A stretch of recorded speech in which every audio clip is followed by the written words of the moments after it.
여러분, 저는 경북 예산에 사는 올해 79살인 백태환이라고 합니다. 나의 이야기를 먼저 꺼내는 건 오늘 제가 드릴 말씀에 신뢰를 더하려는 이유입니다. 저는 제 주변에서 수많은 노년의 삶을 보았습니다. 누군가는 90세를 훌쩍 넘겨도 정정한데 누군가는 80세를 채 넘기지 못하고 세상을 떠나시더군요. 왜 이렇게 차이가 나는 걸까요? 이유는 생각보다 명확합니다. 큰 병이나 사고도 원인이지만 더 근본적으로는 마음과 생활 습관이 수명을 가릅니다. 미국 하버드 대학교가 75년 동안 진행한 성인 발달 연구 결과를 보면 노년기의 건강과 수명을 결정짓는 가장 큰 요인은 관계와 정서적 안정이었습니다. 세계보건기구 WHO 역시 노년기 건강의 절반 이상이 사회적 심리적 요인에서 비롯된다고 말합니다. 그래서 오늘 저는 먼저 80세 이후 수명이 짧아지는 5가지 이유를 분명하게 말씀드리고 그 다음에 오래 사는 6가지 비밀을 알려드리겠습니다. 원인과 해법을 한 번에 아셔야 여러분이 당장 실천에 옮길 수 있으니까요. 먼저 구독과 좋아요는 여러분의 사랑입니다. 영상 만드는데 큰 도움이 됩니다. 꾹 눌러주세요. 먼저 80세 이후 짧은 수명의 5가지 이유는 이렇습니다. 첫째, 외로움이 쌓입니다. 영국 런던대 연구에 따르면 심한 외로움을 겪는 노인은 사망 위험이 26% 높습니다. 외로움은 단순한 감정이 아닙니다. 몸에서 코르티솔이라는 스트레스 호르몬이 과다 분비되게 하고 이게 면역력을 떨어뜨리며 혈압과 혈당을 불안정하게 만듭니다. 80세가 넘으면 배우자, 친구, 이웃이 하나둘 세상을 떠나고 자녀는 바쁘게 살아가니 대화 나눌 사람이 줄어듭니다. 그 고립이 건강을 무너뜨리는 겁니다. 둘째, 역할이 사라집니다. 퇴직 후 사회적 역할이 사라진 사람은 하루 활동량이 평균 30% 줄어든다고 WHO 보고서에 나옵니다. 근육량과 심폐 기능이 급격히 떨어지고 치매 위험도 높아집니다. 아직도 내가 필요하다는 감각이 있는 사람은 행복 호르몬인 세로토닌 분비가 늘어나 심신이 건강해집니다. 셋째, 의지할 사람이 없습니다. 미국 국립노화연구소 자료에 따르면 정서적 지지가 없는 노인은 질병이나 수술에서 회복하는 속도가 평균 2배 느립니다. 마음을 털어놓을 사람이 없으면 스트레스가 쌓이고 그 스트레스가 면역과 회복력을 갉아먹습니다. 넷째, 하루가 무의미하게 흘러갑니다. 서울대 노인연구소 조사에 따르면 하루 일정에 목표가 없는 노인은 목표가 있는 노인보다 5년 후 생존율이 현저히 낮았습니다. 아침에 일어났을 때 오늘 해야 할 일이 없는 생활은 뇌 자극이 줄어 인지 기능이 떨어지고 우울감이 깊어집니다. 다섯째, 죽음을 두려워하며 준비하지 않습니다. 죽음을 회피하면 매일이 불안 속에서 흘러갑니다. 그 불안은 심장과 혈관 건강을 해치고 면역력도 떨어뜨립니다. 반대로 죽음을 받아들이고 준비하는 사람은 스트레스 지수가 낮고 삶의 만족도가 높습니다. 일본 장수 마을 주민들은 죽음을 자연스러운 삶의 일부로 받아들이고 남은 시간을 의미 있게 쓰는 특징이 있습니다. 이렇게 80세 이후 노인이 짧은 수명을 사는 5가지 이유를 들어보니 어떠신가요? 지금 혹시 여러분도 그런 상태에 있는 분이 있을까요?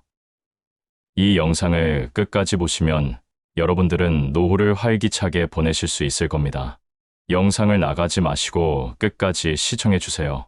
이제 원인을 아셨으니 80세 이후에도 활기차게 사는 6가지 비밀을 말씀드리겠습니다. 첫째, 외로움을 그냥 두지 마십시오. 사람을 만나야 합니다. 매일 한 사람이라도 목소리를 들으십시오. 전화든 산책 중 만난 이웃이든 상관없습니다. 모르는 사람에게도 날씨나 건강, 주위 분위기 등 간단한 인사라도 건네세요. 하버드 연구에 따르면 하루에 단 10분의 대화만으로도 심장병, 발병 위험이 줄어듭니다. 저는 매주 같은 시간에 시장에 나갑니다.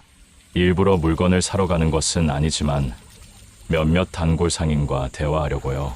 그게 제 하루를 살립니다. 김수환 추기경님은 고령과 건강 악화, 그리고 사회적 고립 속에서도 늘 사람들과의 깊은 소통과 나눔을 실천하셨습니다. 그는 특히 노년기에 외로움을 느끼는 이웃들을 위해 활발한 봉사와 상담 활동을 이어가며 사랑과 관심으로 고독을 극복하는 모습을 보여주셨습니다.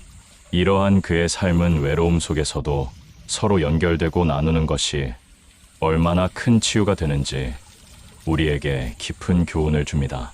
둘째, 필요한 사람으로 남으십시오. 손주 숙제 봐주기, 교회나 절의 봉사, 아파트 경비 아저씨와 쓰레기 분리 돕기, 공원 자연보호 활동 등 작은 일이지만 누군가에게 있어야 하는 사람이 되면 그 순간 우리 몸은 도파민을 분비해 활력을 줍니다. 필요한 사람이 되는 건 남이 먼저 알아주는 것이 아니라 나 스스로 필요한 사람이 되겠다라는 마음이 중요합니다. 그런 의지가 있으면 하루를 활기차게 보낼 수 있습니다. 각 지역의 시니어 컨설팅 센터나 장노년 일자리 지원센터 등을 알아보고 신청하시면 봉사도 하고 약간의 경제적 이점도 얻을 수 있어요. 봉사활동은 젊은이들의 몫이라는 개념을 당당히 깨부순 백발 시니어들.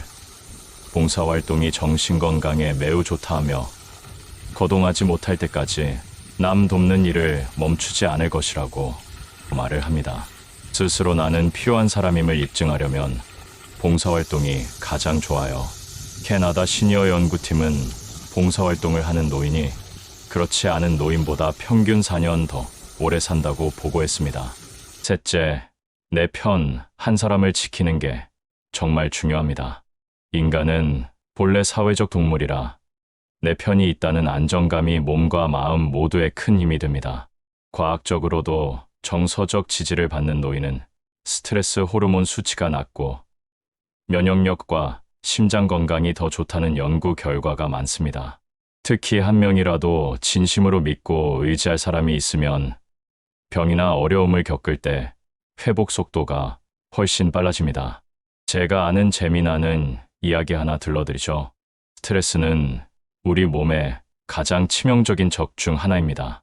만성 스트레스는 코르티솔과 같은 스트레스 호르몬을 과도하게 분비하게 만들어 면역 기능을 떨어뜨리고 심혈관계 질환 위험을 높입니다. 그러나 내 편이 있다는 안정감은 뇌에서 옥시토신이라는 사랑 호르몬 분비를 촉진해 스트레스를 효과적으로 완화합니다. 제 친구 한 명이 이 무더운 여름날에 코로나에 걸려 고생하고 있어요. 이렇게 아는 친구들이 전화도 하고 카톡으로 서로 안부를 묻는 것이 그 친구의 마음을 보다 안정적으로 이끌어 훨씬 더 회복력이 빨라진다는 것을 실제 알았어요. 내 편 한 사람만 있으면 마음이 편안해지고 몸도 빨리 나아집니다. 여러분도 꼭 내 편 한 사람을 지키고 또 내 편이 되어주세요.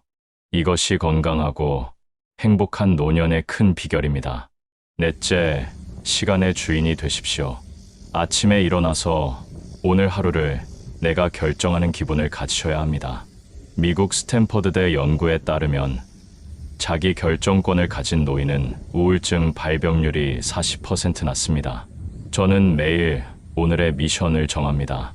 작게는 창문 닫기에서부터 오래된 사진 정리까지 이 작은 계획이 하루를 살게 합니다. 우리가 잘 아는 스티브 잡스는 매일 아침 오늘이 내 인생의 마지막 날이라면 오늘 할 일을 할 것인가? 라는 질문을 스스로에게 던졌다고 합니다. 이 질문이 그의 하루하루를 주체적으로 만들고 집중력과 열정을 불러일으켜 혁신적인 결과로 이어졌습니다. 그는 이 시간의 주인 되기, 철학 덕분에 많은 어려움을 극복하고 자신의 삶과 일에 깊은 의미를 부여할 수 있었습니다. 다섯째, 죽음을 두려워하지 마십시오. 죽음을 준비하는 건 무섭게 사는 게 아니라 남은 삶을 가볍게 만드는 일입니다. 장례를 미리 설계해 두거나 유언장을 써두는 것도 방법입니다. 심리학에서는 이것을 죽음 수용이라 부르는데 죽음을 준비한 사람은 그렇지 않은 사람보다 삶의 만족도가 높고 건강 회복력도 좋습니다. 스티븐 호킹 박사는 루게릭병 진단을 받고도 10년 이상 생존하며 죽음을 두려워하지 않고 오히려 삶과 과학 연구에 집중했습니다. 그는 죽음에 대해 열린 마음으로 받아들이며 미리 자신의 의사 표현을 정리하고 주변의 삶의 마무리를 준비하는 모습을 여러 인터뷰와 저서를 통해 솔직하게 밝혔습니다. 그의 태도는 죽음에 대한 두려움을 내려놓고 남은 삶을 의미 있게 사는 것이 얼마나 중요한지 보여줍니다. 여섯째, 감사하는 말을 습관으로 만드십시오. 하루에 3번만 감사 표현을 해보십시오. 고맙습니다라는 말은 하는 사람의 면역력을 높이고 우울감을 줄입니다. 미국 UC 데이비스 연구에 따르면 감사 일기를 쓰는 사람은 수면의 질이 좋아지고 혈압이 안정됩니다. 저는 잠들기 전 오늘 고마웠던 3가지를 적습니다. 그게 제 마음을 편하게 하고 다음 날을 기다리게 합니다.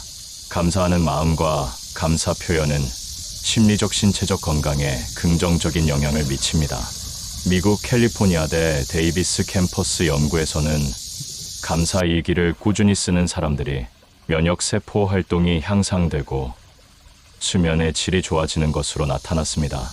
또한 감사 표현은 스트레스 호르몬인 코르티솔 수치를 낮춰 심장 건강을 보호하며 우울감 감소에도 도움을 줍니다.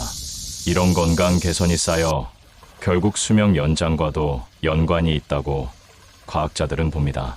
오프라 윈프리는 감사하는 습관을 강조하는 대표적인 인물입니다. 그녀는 매일 감사하는 일을 적는 일기를 쓰며 이것이 자신의 정신 건강과 삶의 만족도를 크게 높였다고 공개적으로 밝혔습니다.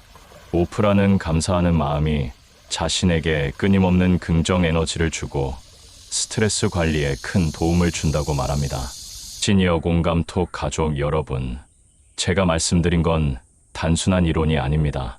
제가 직접 살아오며 보고 느끼고 또 과학과 통계로도 확인한 사실입니다. 80세 이후에도 건강하게 오래 살고 싶으시다면 오늘 말씀드린 5가지 원인을 피하고 6가지 비밀 중 1가지만이라도 시작해 보십시오. 여러분의 남은 인생은 아직도 길고 여러분이 어떻게 살기로 선택하느냐에 따라 훨씬 더 따뜻하고 의미 있는 날들로 채울 수 있습니다. 마지막으로 우리나라 105세 철학자 김영석 교수님의 말씀을 전해드리고 싶습니다. 그분은 80세 이후 짧게 사는 이유로 마음의 고립과 삶의 의미 상실을 꼽으셨습니다. 그리고 활기차게 오래 살기 위해선 끊임없이 배우고 나누며 긍정과 감사의 마음을 잃지 않는 것이 중요하다고 강조하셨죠. 여러분도 김영석 교수님의 지혜처럼 삶의 의미를 찾아가며 남은 시간을 활기차고 행복하게 보내시길 바랍니다. 감사합니다. 여기까지 시간과 공간을 초월하는 시니어 공감톡 시공톡입니다. 여러분의 구독과 좋아요 그리고 댓글은 영상을 제작하는데 큰 힘이 됩니다. 구독 꾹 눌러주실 거죠. 그리고 댓글에 감사합니다 라는 표현으로 장수하는 비결의 1가지를 실천해보세요. 감사합니다. 사랑합니다.